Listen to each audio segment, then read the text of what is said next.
Baik, assalamualaikum warahmatullahi wabarakatuh. Alhamdulillah wassalatu wassalamu ala rasulillah la haula wala quwata illa billah.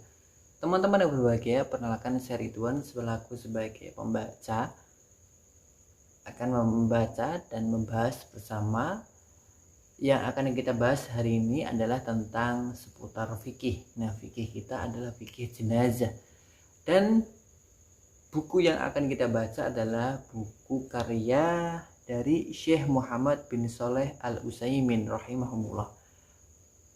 Dan beliau menuliskan buku yang berjudul tentang 70 pertanyaan seputar jenazah. Dan buku ini saya dapatkan di internet ya, dan termasuk terjemahan yang diterjemahkan oleh Divisi Terjemah Kantor Dakwah, Bimbingan dan Penyuluhan bagi para pendatang daerah Raudhah. Nah, langsung teman-teman kita bahas. Namun sebelum kita membahas dan sebelum kita membaca dan membahas bersama, alangkah baiknya kita awali dengan bacaan bismillah. Bismillahirrahmanirrahim. Nah, teman-teman semuanya, jadi di sini adalah 70 pertanyaan seputar jenazah. Kita menuju pertanyaan pertama dulu. Pertanyaan pertama, apa yang harus dilakukan oleh orang yang berada di dekat orang yang sedang sakaratul maut? Apakah membaca surat Yasin? Ada dalilnya di dalam hadis. Nah, pertanyaan ini merujuk apa yang harus dilakukan seseorang ketika ada orang yang sedang sakaratul maut, dan apakah ada dalil tentang membacakan surat Yasin kepada orang yang sedang sakaratul maut. Pertanyaan inti dari pertanyaan pertama seperti itu. Nah, jawaban beliau adalah dengan nama Allah yang Maha Pengasih lagi Maha Penyayang, segala puji hanya milik Allah, pengurus seluruh alam. Salawat dan salam semoga Allah limpahkan kepada Nabi Muhammad SAW, keluarga dan seluruh sahabatnya. Menjenguk orang sakit termasuk hak sesama kaum muslimin. Orang yang menjenguk orang yang sedang sakit dianjurkan untuk mengingatkannya untuk bertaubat.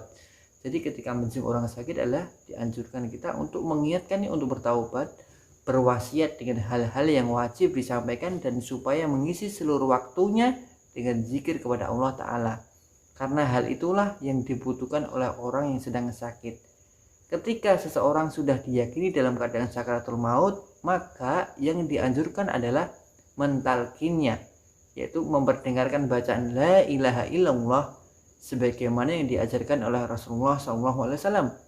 Oleh karena itu dibacakan di dekatnya zikir dengan suara yang dapat didengar olehnya hingga ia bisa berzikir dan mengingat Allah Subhanahu wa Ta'ala.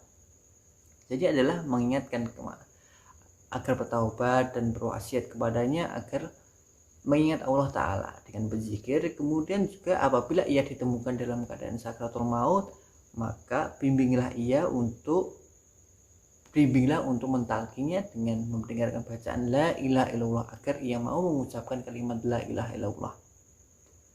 Sebagian ulama berpendapat tidak sejoknya orang yang sedang sakaratul maut diperintahkan untuk mengucapkannya, karena mungkin saja disebabkan sedang merasa sesak dada dan dalam keadaan yang sangat kritis ia enggan mengucapkannya la ilaha illallah. Dengan demikian dikhawatirkan terjadi su'ul khotimah. Nah, solusinya adalah yang seyogyanya dilakukan adalah mengingatkannya dengan perbuatan, yaitu kita membaca zikir agar ia ingat dan dapat mengucapkannya ketika ia mengucapkan zikir itu. Maka hendaknya berhenti agar ucapan itu menjadi yang terakhir. Kalau dia mengucapkan kata-kata lain, maka ditalkinnya lagi seperti tadi agar ucapan yang terakhirnya adalah la ilaha illallah. Jadi kita mentalkinnya dengan mendengarkan bacaannya agar ia ingat dan mau mengucapkan kalimat la ilaha illallah. Dan apabila kata-kata terakhirnya adalah tidak la ilaha illallah, maka kita mentalkinnya kembali agar ucapannya terakhirnya adalah kalimat la ilaha illallah.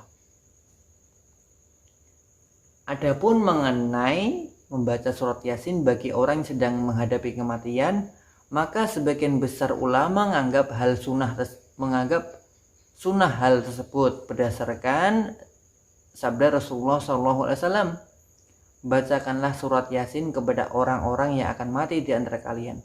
Akan tetapi ada sebagian ulama yang menganggap hadis ini lemah atau dhaif oleh sebagian ulama lain. Oleh karena itu membacakan surat Yasin kepada orang yang sedang sakaratul maut itu sunnah menurut ulama yang mensahihkan hadis tersebut.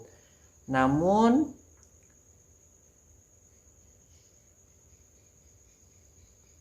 tidak sunnah menurut ulama yang menganggap hadis tersebut dhaif. Jadi terdapat dua perbedaan. Jika memang membacakan surat Yasin dan dia menganggap itu adalah hal sunnah berdasarkan sabda Nabi, silahkan. Dan apabila yang tidak sunnah berdasarkan ulama yang mendoifkan hadis tersebut, ya silahkan. Jadi ada perbedaan pendapat. Nah, seperti itu. Pertanyaan kedua. Jadi kita masuk pertanyaan kedua.